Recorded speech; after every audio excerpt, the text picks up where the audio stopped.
दोस्तों, मच्छर जिसे दुनिया का सबसे खतरनाक क्रिएचर कहा जाए तो कोई संदेह नहीं है। ये जीव ऐसी बीमारियां फैलाता है जिसकी वजह से दुनिया भर में हर साल करीब करीब 10 लाख लोग मारे जाते हैं। जीका वायरस का नाम तो आप सभी ने सुना होगा। मच्छर के जरिए ही इसका वायरस एक इंसान से दूसरे इंसान तक पहुंचता है। इस वायरस की वजह से एक समय साउथ अमेरिकन कंट्रीज में कई हजार बच्चे मानसिक रूप से विकलांग पैदा हुए थे। अब आप सोचिए, अगर मच्छर नहीं होते तो ये बीमारियां भी नहीं फैलती और ना ही इतने सारे बच्चे बीमार पड़ते। वैसे अगर आपको ऐसा लगता है कि पूरी दुनिया में एक ही तरह के मच्छर पाए जाते हैं तो यकीनन आप गलत हैं, क्योंकि पूरी दुनिया में मच्छरों की करीब 3500 प्रजातियां पाई जाती हैं।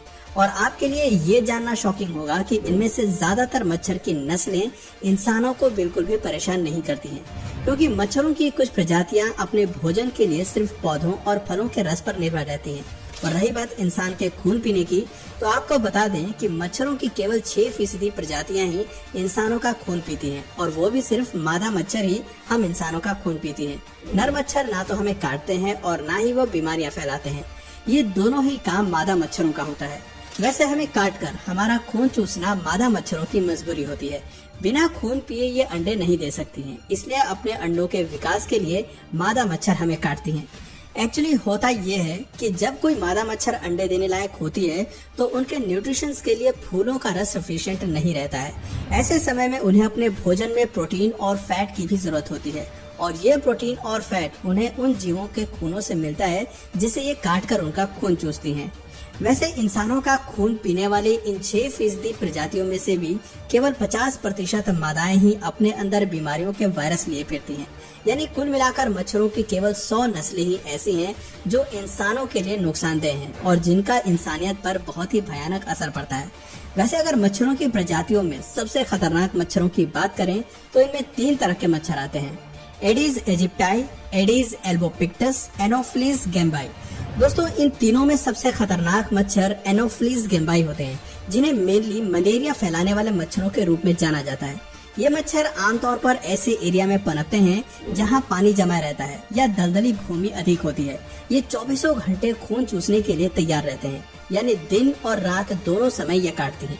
जबकि वही जो एंडीज एजिप्टाई मच्छर होती हैं, वो डेंगू, चिकनगुनिया, जीका, मायरो और येलो फीवर जैसे वायरस और अन्य डिजीज एजेंट्स को फैलाने के लिए जाने जाते हैं। इन मच्छरों को सबसे पहले अफ्रीका में खोजा गया था और आज मच्छरों की ये प्रजातियां दुनिया के तमाम गर्म देशों में पाई जाती हैं।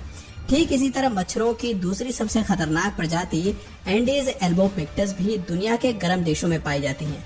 वैसे इसे जंगल के मच्छर और एशियन टाइगर मॉस्किटो के नाम से भी जाना जाता है। ये सबसे पहले दक्षिण पूर्व एशिया में पाए जाते थे, लेकिन अब ये यूरोपियन देशों और अफ्रीका में भी फैल गए हैं। येलो फीवर और डेंगू जैसी बीमारी के अलावा ये वेस्ट नाइल वायरस और ईस्टर्न एक्वाइन एन्सेफेलाइटिस को फैलाने के लिए जाने जाते हैं। इनका काटना इंसानों के लिए जानलेवा साबित हो सकता है। दोस्तों, अब तक सवाल जो शायद आपके दिमाग में आ रहा होगा कि क्या मादा मच्छर सिर्फ इंसानों का ही खून पीती हैं, तो इसका जवाब है नहीं।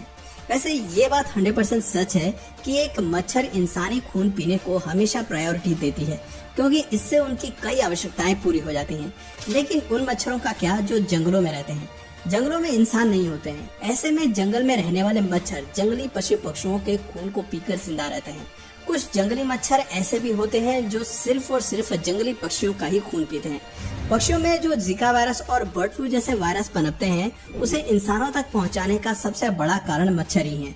इसके अलावा मच्छर गिरगिट, कुत्ते, बिल्लियां, सांप, खरगोश, मेंढक, गिलहरी जैसे छोटे छोटे जीवों को भी काटते रहते हैं। यही नहीं, मच्छर कुछ बड़े जीवों जैसे कि गाय, घोड़ा, कंगारू और बाकी प्राइमेट्स को भी अपना शिकार बनाते हैं।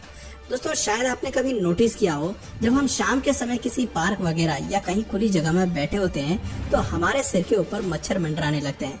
हालांकि सिर पर मच्छर मंडराने के पीछे का फैक्ट यहाँ पर बहुत कम लोगों को पता होगा। दरअसल जब हम इंसान सांस लेते हैं तो हम कार्बन डाइऑक्साइड गैस रिलीज करते हैं, और मच्छरों को कार्बन डाइऑक्साइड गैस की गंध बहुत ज्यादा पसंद होती है। यही वजह है कि खुली जगहों में मच्छरों को 10 मीटर दूर से ही इंसानों के आसपास होने का पता चल जाता है, और ये कार्बन डाइऑक्साइड गैस से अट्रैक्ट होकर हमारे सिर के ऊपर मंडराने लगते हैं। इसके अलावा सिर के ऊपर मच्छर मंडराने की दूसरी वजह हमारा पसीना भी होता है। पसीने में पाए जाने वाले ऑक्टेनॉल नाम के केमिकल से अट्रैक्ट होकर भी मच्छर सिर के ऊपर मंडराने लगते हैं, और ये बात तो आप सभी जानते ही होंगे कि शरीर के कंपैरिजन में पसीना सिर पर ज्यादा देर तक रहता है। यही कारण है कि मच्छर सिर के ऊपर ही ज्यादा मंडराते हैं। वैसे जापान के रिसर्चर्स बहुत पहले ही ये साबित कर चुके हैं कि ए ब्लड ग्रुप के कंपेयर में ओ ब्लड ग्रुप के लोगों को मच्छर ज्यादा काटते हैं। ओ ग्रुप का ब्लड मच्छरों को अपनी तरफ अट्रैक्ट करने का काम करता है। रिसर्चर्स की माने तो ए ब्लड ग्रुप वालों को मच्छर कम काटते हैं। वैसे जिन लोगों का ब्लड ग्रुप बी होता है उन्हें मच्छर सामान्य तौर पर काटते हैं, यानी कि न तो ज्यादा और न ही बहुत कम। दोस्तों आपका कौन सा ब्लड ग्रुप है नीचे कमेंट सेक्शन में जरूर बताइएगा। दोस्तों मच्छर के काटने से याद आया कि क्या आपने कभी ध्यान दिया है कि मच्छर आपको काटते कैसे हैं? क्योंकि अगर आपको ये एक बेहद ही सिंपल सा प्रोसेस लगता है तो शायद आप गलत हैं। एक मच्छर जब हमारा खून चूसता है तो उसके लिए वो एक नहीं बल्कि 6 नीडल्स का इस्तेमाल करता है। जी हाँ, आपने बिल्कुल सही सुना, मैंने 6 नीडल्स ही कहा है। एक्चुअली मच्छर का मुंह यानी कि उसका डंक जिसे प्रोबोस्किस कहा जाता है वो सिर्फ एक छोटा सा स्फीयर नहीं है, बल्कि ये 6 प्रकार की पतले निडल्स से मिलकर बना है, जो कि एक आवरण से ढका होता है, जिस वजह से हमें ये दिखाई नहीं देती। मच्छर जब हमें काटते हैं तब ये आवरण जिसे कि लेबियम कहा जाता है वो ऊपर की ओर खिसक जाती है और इसके अंदर मौजूद 6 नीडल्स हमारी स्किन के अंदर इंटर करती हैं। ये 6 के 6 नीडल्स इतने ज्यादा नुकीले होते हैं कि जब ये हमारे शरीर के अंदर इंटर करते हैं तो हमें महसूस ही नहीं होता कि कोई हमारे शरीर में सुइयां चुभा रहा है। स्किन के अंदर जाने के बाद इन 6 नीडल्स में से 2 नीडल्स जो बाकियों की तुलना में छोटी होती हैं, उनका इस्तेमाल मच्छर हमारी स्किन के आर पार देखने के लिए करते हैं।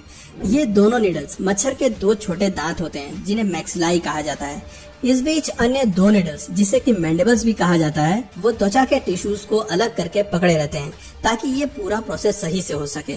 अब एक अन्य नीडल जिसे कि लेब्रम कहा जाता है वो ब्लड वेसल्स को ढूंढने के लिए अपनी नोक पर मौजूद रिसेप्टर्स का उपयोग करती हैं। आप यहाँ इस मच्छर को स्किन के नीचे ब्लड वेसल्स को ढूंढते हुए देख सकते हैं। ब्लड वेसल्स मिलने के बाद ये उस पार्ट को स्मूथ करने के लिए अपनी छठी सुई जिसे हाइपोफेरिंक्स कहा जाता है उसकी हेल्प से हमारी बॉडी के अंदर एनेस्थीसिया जैसा लिक्विड रिलीज कर देती हैं, जिससे वो हिस्सा सुन्न पड़ जाता है और जब तक आपको एहसास होता है कि मच्छर ने आपको काटा है तब तक वो अपना काम कर चुके होते हैं। वैसे ये हमारे ब्लड वेसल्स से तब तक खून चूसते रहते हैं जब तक कि ये उनके वजन के 3 गुना के बराबर ना हो जाए या फिर आप उन्हें मारकर गिरा न दें। एक मच्छर 1 मिनट में इंसान की बॉडी से 1.5 ml खून चूस सकता है। दोस्तों मच्छर के काटने पर अक्सर हमें खुजली का एहसास होता है और वो खुजली हमें तब महसूस होती है जब मच्छर हमारा खून चूसने से पहले हमारे शरीर के अंदर केमिकल रिलीज करता है, जिससे हमारा शरीर उस केमिकल के प्रति प्रतिक्रिया करता है और जिससे उस जगह पर गांठ बन जाती है और खुजली होने लगती है। कुछ लोगों को काटने पर मामूली सी प्रतिक्रिया होती है, लेकिन कुछ लोगों पर इसका ज्यादा बुरा असर पड़ता है। दोस्तों कभी कभी मच्छर हमें काटने के बाद उड़ने से पहले हमारे शरीर के ऊपर अपना सलाइवा छोड़ देते हैं और ये सलाइवा ही होता है जो हम इंसान को बीमार करता है, क्योंकि उनके अंदर वायरस और पैरासाइट्स होते हैं। तो दोस्तों इस वीडियो में फिलहाल इतना ही। आज से पहले आपको मच्छरों का काटने का ये पूरा प्रोसेस पता था या नहीं, नीचे कमेंट सेक्शन में जरूर बताइए। और अगर इस वीडियो से आपको कुछ नया जानने या सीखने को मिला या फिर इंटरेस्टिंग लगा तो प्लीज इस वीडियो को एक लाइक करके अपने फ्रेंड्स और फैमिली में से जरूर शेयर करें।